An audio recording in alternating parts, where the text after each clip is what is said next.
And let's Yeah. not forget, when you finish a creative project, for me, I worked almost 2 years on a documentary. You have this kind of moment where you have to re-enter society.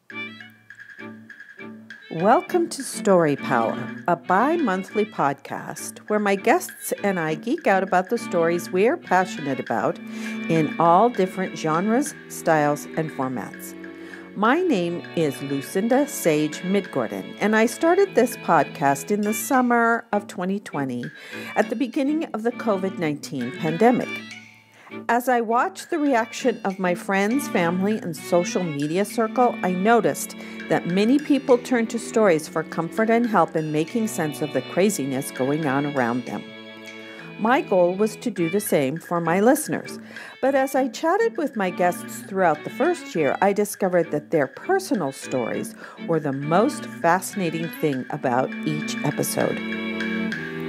Neil Gaiman says, "Fairy tales are more than true not because they tell us that dragons exist, but because they tell us that dragons can be beaten." I now know that sharing our experiences with others helps us defeat our own dragons. It is our stories that connect us to one another. Let's see what wisdom today's guest has to share with us. So, Jason, I'm so happy to talk to you today. Today, I'm talking to Jason Sherman. This is episode 54. And Jason, it's not going to air until the fall. I hope that's okay with you. Yeah. But the reason I wanted to talk to you was because I talk on Story Power to a lot of different creative people, artists and musicians and writers and theater people. And the one thing we kind of have in common is we love doing the creative part, but being an entrepreneur and, promoting our work is a little scary. So since that's your expertise, I thought it might be kind of fun to talk about that.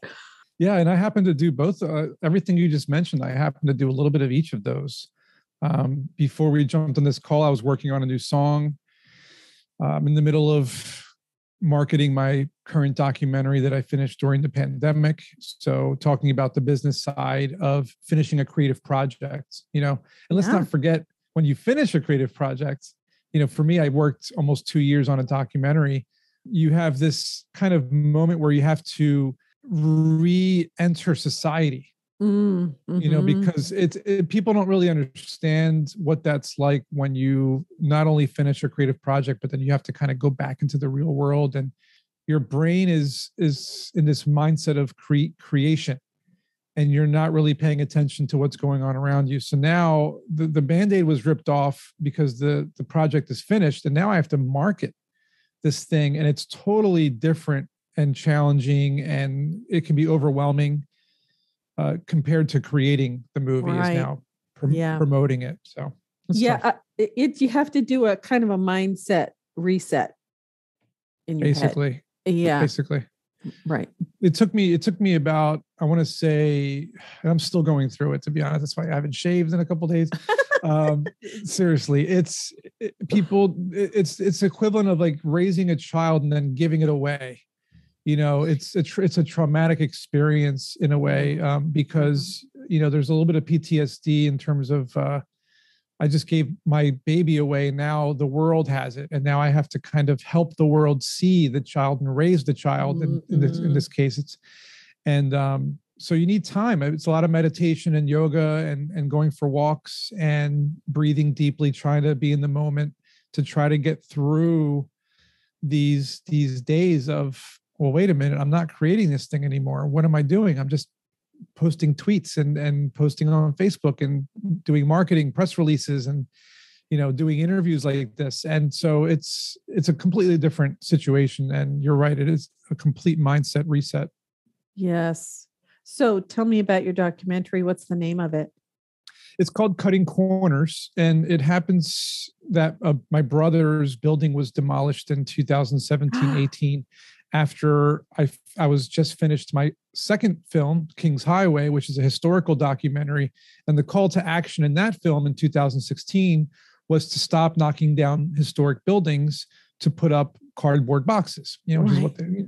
Right. And so this one is basically a sequel in a sense of these developers over the past several years knocking down buildings to build cookie cutter cardboard boxes. Right.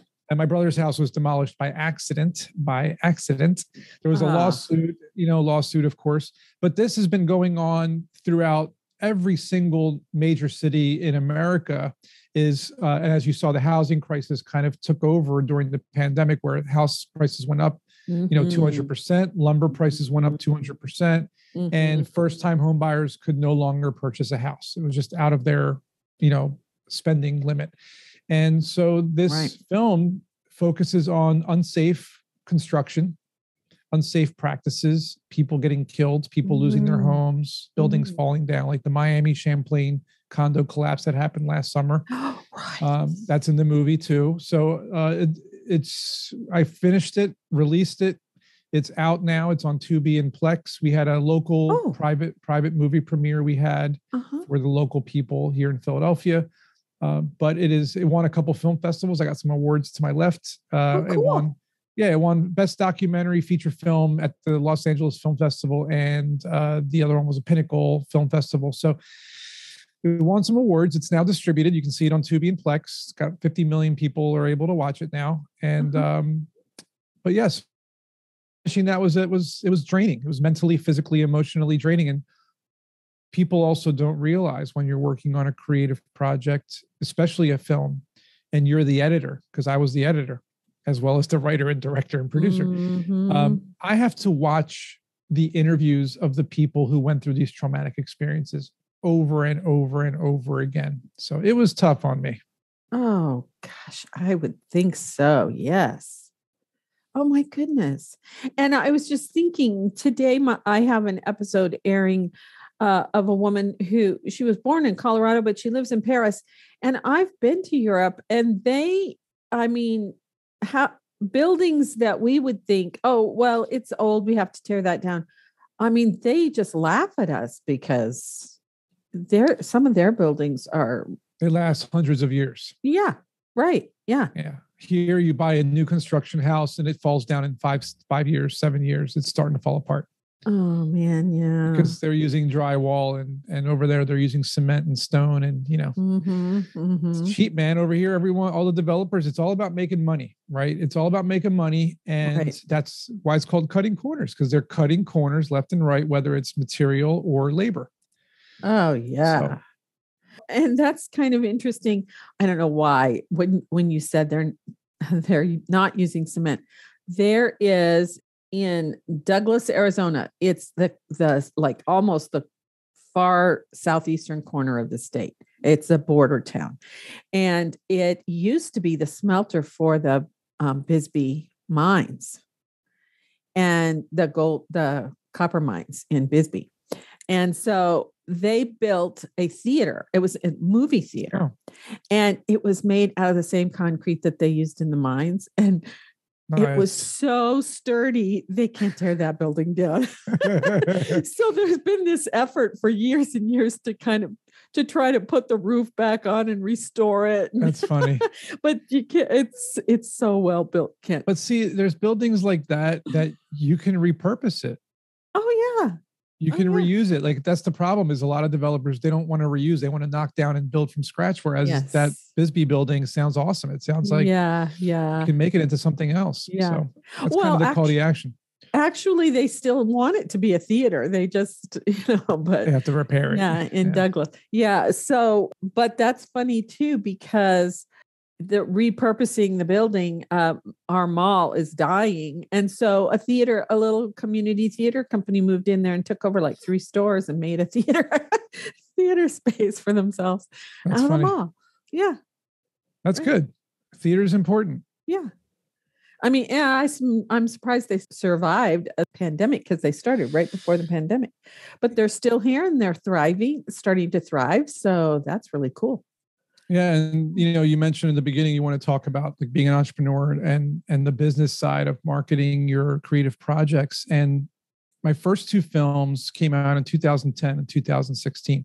Both of them, I was able to go to the film festival. I was able to have movie premieres. Right. I was able to, do interviews in person. I was able to tour and sell merchandise and like all these great things that happened in person. And then this movie, I didn't get to do any of that. And I have to admit, I wasn't expecting to be really disappointed about that. I was thinking, I'll be okay. I'll be able to do online viewings and, an online screening, and the film festivals are remote and all that. I'll be okay. I wasn't okay. I was very upset. I'm still kind of recovering from that fact. And as a creative person, anybody out there listening or watching that's listening, when you're creative, you want your work to be seen. You want to get the reaction from people in person. You don't want to get some online comments as, that was great. Thanks for posting this. You want to see the reactions. You want to see people's tears, their laughter, and that's important. And so I feel like this pandemic has definitely put a damper on the creative nature of things. Of course, people have been trying to combat that by thinking outside the box, marketing more on TikTok and Instagram, being more visual, maybe incorporating some new element to their offerings already to try to get past that barrier that we're facing right now.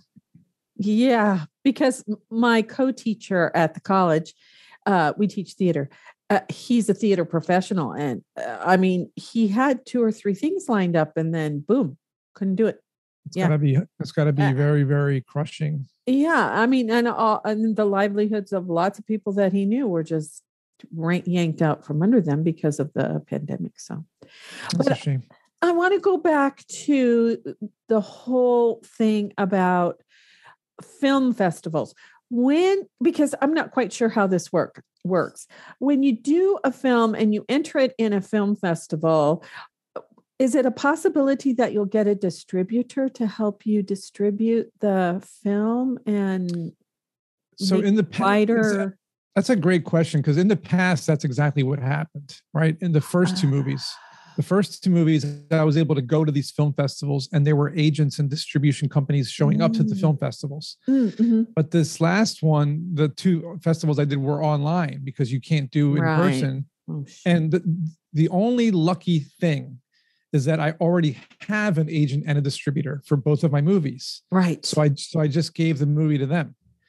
But for new filmmakers, no, it's not good. For new filmmakers, they're not going to find distribution through these film festivals unless they get into Sundance or Cannes. It's got to be the big ones, the Toronto Film Festival. It's got to be something big. Most of the film festivals that I've gotten into are the second tier. They're underneath those, because getting into Sundance, everybody will tell you it's extremely competitive. They get thousands of entries and only maybe 100 get in, maybe. I'm sure that's true. Yeah. So but you can historically, it's been that you can get distribution from winning a film festival or being accepted into a film festival because HBO, Netflix, Amazon, all the big studios, they're watching those festivals. Right. And they're definitely buying the movies and getting, licensing for those movies from the festivals. Do they watch the second tier too? Do you know if they watch the second tier? That's a great question. I think the answer, since I don't know the exact answer, I think the answer would be that the judges in charge of these contests, because that's how it works. There are judges in each film festival. There are a handful of judges in each festival, and they're the ones watching the films. They are supposedly producers, directors, and writers that have worked on Hollywood films in their careers, and that's why they're in charge of these festivals. So technically, the answer is yes, they are being watched by professionals. Whether or not that translates into distribution is an unknown factor. I wouldn't want to, I don't feel comfortable saying yes or no. I just know that they are being watched by professionals, and you never know who's watching. You just never know. It could be someone that says, this was an amazing film. It needs to be distributed. I know someone at Netflix that would pick this up. You just never know. So you do have to submit them to film festivals. Yeah. So it's a little bit like podcasting. I started my podcast in July of 2020. And I don't have any sponsors. I don't make money doing it, but I'm still doing it because I love it so much. But I don't really pay attention to how many followers I have and, all those stats that you're supposedly supposed to pay attention to. That stuff's boring. Ah, really? I don't look at that stuff either, man. I know. But then sometimes I'll get an email from I got that. That's how I got on Podmatch. Oh, we see that you have a podcast. And, so I get other ones like that too. And it's like, oh, well, I guess somebody's listening. People definitely are. Absolutely. Someone is. I don't know who. So it's sort of like you throw the dice and it's just, kind of like that. Luck of the draw. Luck of the draw. Yeah, really. I don't play cards, but yeah, right. Me neither. But, we've all played Uno before. Right. Yes. Right. Yes. So I was wondering, do you have any tips for people who, like me, sort of, I've written a novel, don't know how to market it really. I mean, I published it in 2017, hasn't sold a whole lot. I'm working on the sequel. I have a blog. I have the podcast. Do you have any tips for people like me who are like, I have no idea how to promote and market my stuff? Sure. Absolutely. And it's going to be a long answer. So I'm going to try to knock it down into like some short bullet points. Okay. The first thing is, because I've published quite a few books in my life and they have not sold millions of copies, of course. And that's because the number one thing for people writing books is you have to write the book for yourself and for people that you think might want to read it without worrying so much about how much you're going to earn from it. And that's because unless you're Dan Brown or J.K. Rowling or some famous millionaire writer, the publishing companies don't care about you. They're just not going to accept. They're not going to accept your unsolicited material. So my first tip would be to self-publish your book, get it onto like a Kickstarter to see if people want to help you, pay to market it. Definitely include it in as many book review sites as you can and get a hold of maybe some bloggers that might want to review your book, send it to them for free. Maybe get it into university curriculum if you can. Go to local colleges and see if they'll put it into, provide free copies. Always have free copies available wherever you go. If you're if you're a writer. So that's one tip. Second would be to create like an intro video or like a short promo video of your book or your movie or your song or your blog or anything that you're creating. Make a short 1-minute video that kind of tells people what it's about. With you in it, maybe show some good footage of something, maybe have, maybe you're telling a story in front of a classroom full of people, put it all together in like a little promo video and blast it out there to all the different social networks, TikTok, YouTube, Twitter, Facebook, you name it, start posting it. And so that's number 2. Number 3 is leverage what is available in terms of free resources. So you can make a website on WordPress. You can make a blog on WordPress. You can make free social media accounts. You can reach out to local libraries or local theaters or local colleges. It's always going to be those same things. You want to just tap into those. And by doing that, you're going to be getting some sort of reach, some sort of visibility, some sort of credibility. And maybe you'll start being able to talk on podcasts like this one to be, as interviews, or maybe a journalist will reach out to you saying, hey, your story was really good, and I think you would be good for a feature story. You just never know, but you have to put yourself out there as much as you possibly can. And the last tip is kind of a combination of all of these. And this is the hard truth that no one ever wants to hear, is this is going to be hard work. It's going to be a daily grind that you have to do every single day.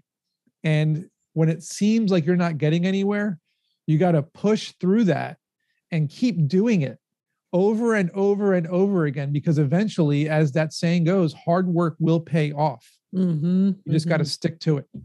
Yes. Well, that's what I've kind of found with my blog and my podcast. I've been blogging since 2013, and I'm starting to get more and more followers. I mean, it's not even 400 yet. It's getting close, but and they're from all over the world too. That's the other thing that's really interesting. And so, but I just keep doing it. I know I can do one a week. And I've been pretty consistent with that. Every once in a while, I'll take a couple week break. I'll say I'm taking a little vacation. And with the podcast, it's every other week, and I've been consistent with that. And so, I think that's the book. I did write it for me, and I did self-publish it. And my husband helps me. He's a graphic artist and a graphic artist. So he helped me with the cover and the layout and all that stuff.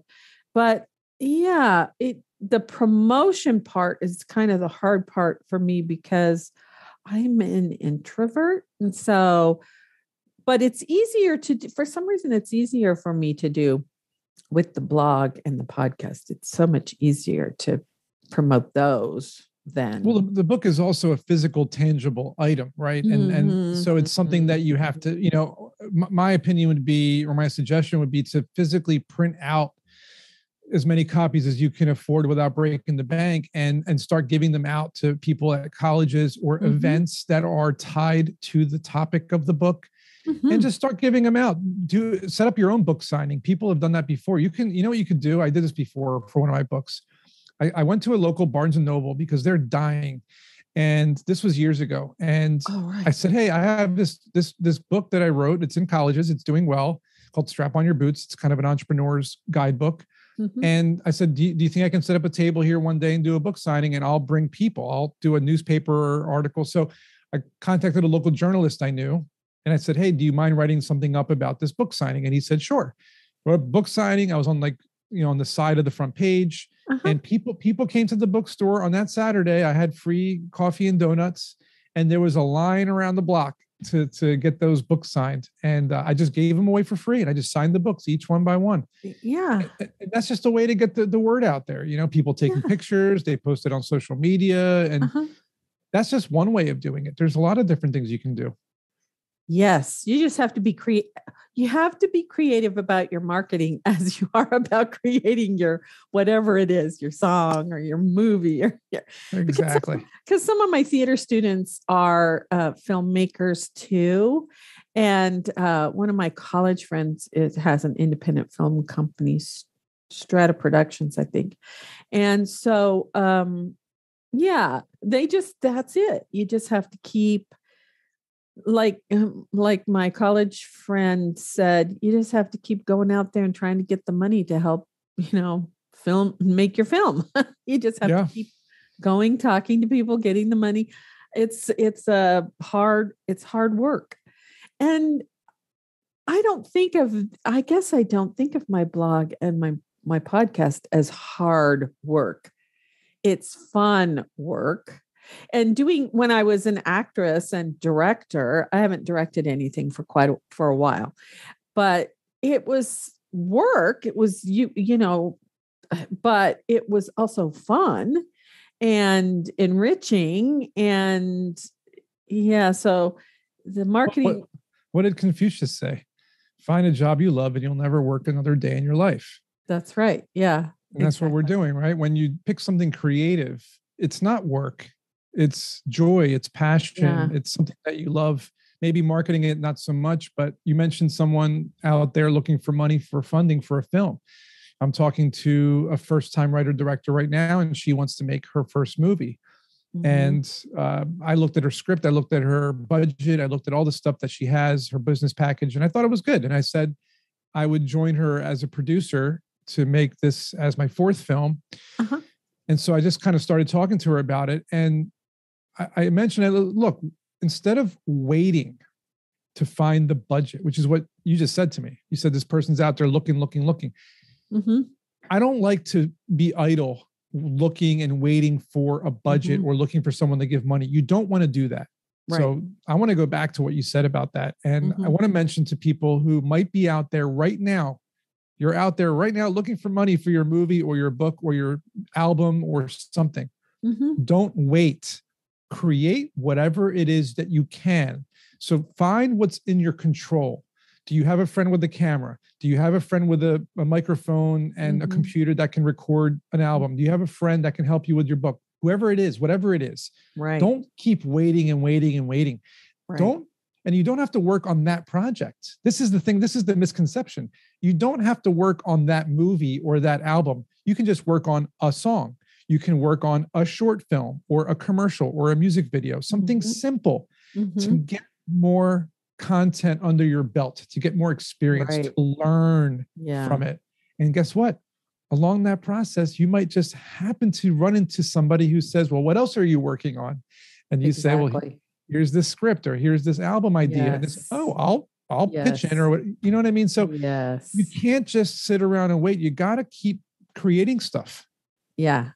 Oh, I didn't mean to misrepresent. Terry Green has his own production studio, and he doesn't do that.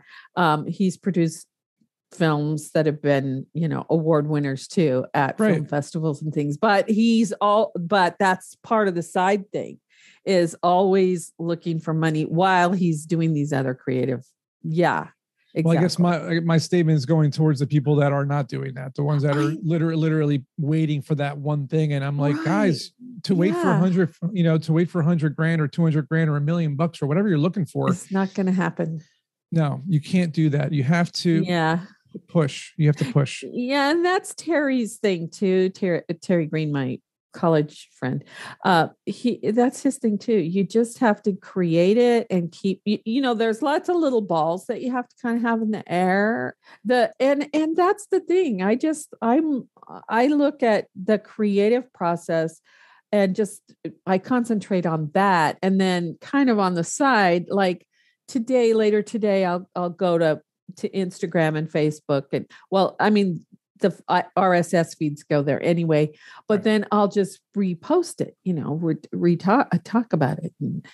And I do that periodically. I'll just go but for some reason I have a block about the book. I have to rethink my book thing. That's the one thing. Do you have a promo video for it?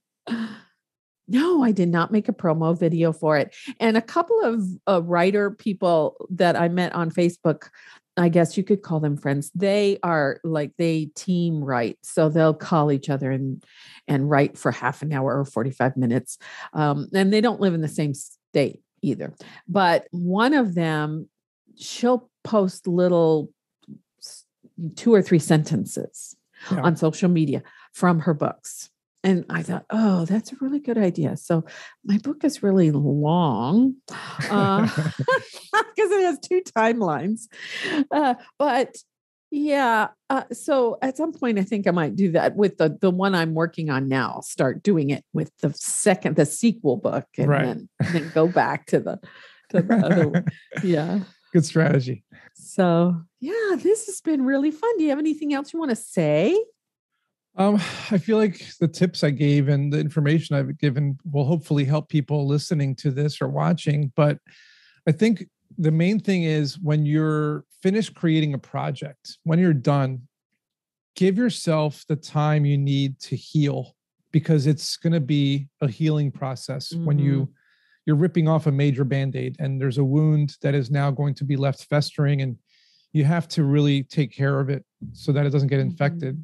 And this means clear your mind, which is going for walks, exercise, meditate, do yoga, spend time with your family, your friends, and try to, treat it not as something was taken away from you, but that you gave something to the world, and that now you're here to nurture it and to help it grow and help others who are also creating, who you see struggling.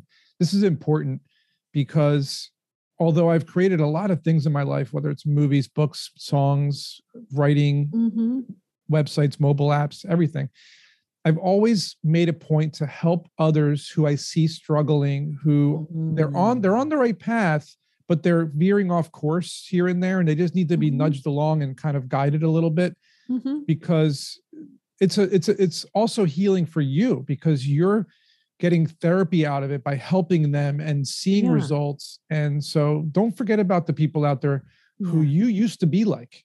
Yeah. And help them. Be a mentor.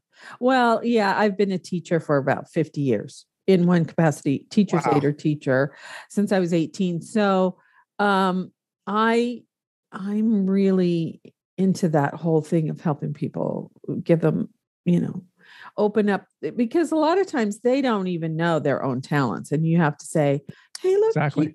you look what you did. Look at this, look, and find your own genius. And, so that's always that's a great feeling too, is when you see their eyes light up and they get, oh, wow, I can do this. That's a great feeling. Absolutely. Now, that's great. I want to finish with one last thing. You have a Sure. podcast, and I met you on Podmatch, and it was a match where they said, do you want to be a guest on his podcast? And I was like, no, I don't know anything about entrepreneurship, but I would like to have him on my podcast. Yeah. So talk about your podcast. Yeah, Strap On Your Boots is the same name as my book, Strap On Your Boots, which is basically a guiding source for entrepreneurs to learn the ways of doing things with lean methodologies and spending less time and less money to achieve your goals. So let's say you're trying to start a business, or you want to build a mobile app, or you want to start an online business selling something, or write a book, or make a movie, or anything related to starting a new creative project. My podcast gives you short episodes that kind of each topic helps you along the way in a different way that you won't see in the guru's books and you won't see in most online courses, because those are not duplicatable or replicable. Mine are all, you can duplicate them, you can do them, you can follow the stuff that I give you, and you can actually do the work. My course called Startup Essentials is based on the book, and my YouTube channel, Startup Essentials, also is kind of goes hand in hand. So all four together kind of all go together as a nice package that helps people along the way. Oh, that's cool. Yeah, because I don't know. I have done some courses. Oh, but you have to do it exactly like this. And I'm like, no, right. I don't want to do it exactly like that. Well, some things are nice. Some of the tips are great, but yeah. I'm more along the lines, give you the tools that you need and the knowledge that you need to do it. And then it's your own methods and your own styles and your own ideas. I love that. Yeah. Yeah. And I love Marie Forleo that says everything's figure outable. So you just got to find the person that helps you figure out what it is you need to figure out. I like that. Yeah, right. That's great. Well, thank you so much for talking to me. I enjoyed our conversation. Yeah, me too. Thanks for having me. This was great. Enjoy your warm day in Philadelphia. I will. And you, your rainy day in Arizona. Thank you. Yes. Yes, we don't get them very often. So that's nice. So that's why I'm saying enjoy it. We'll talk to you again sometime, I hope. Yeah, definitely. Before I go, I'd like to give a big shout out to Podmatch, which I call a dating service for podcasters. Since I joined their platform, I have met so many wonderful people from all over the world, and they make the matches so easy that if you are a podcaster or you have a message that you want to share, you might want to consider checking them out. The affiliate link is at the bottom of my show notes on my website at sagewoman@sagewoman.life. Part of what I love about them is that they promote civil conversations, and can't we use that right now? So if you check them out, tell them Lucinda sent you. I'd also like to invite you to my Patreon community, where we will have chats with authors or creators. We'll have member chats about the stories that they love, and occasionally we'll have extra episodes or uncut episodes of Story Power. So please go check out my Patreon page at patreon.com/storypower without the hyphen, all one word. I hope you enjoyed the show. If you like what you heard, please share it with a friend and give us a review on your favorite podcast app. It will help people find us. And remember, as Philip Pullman said, after nourishment, shelter, and companionship, stories are the thing we need most in the world. Until next time, this is Lucinda Sage-Midgorden. Thanks for listening.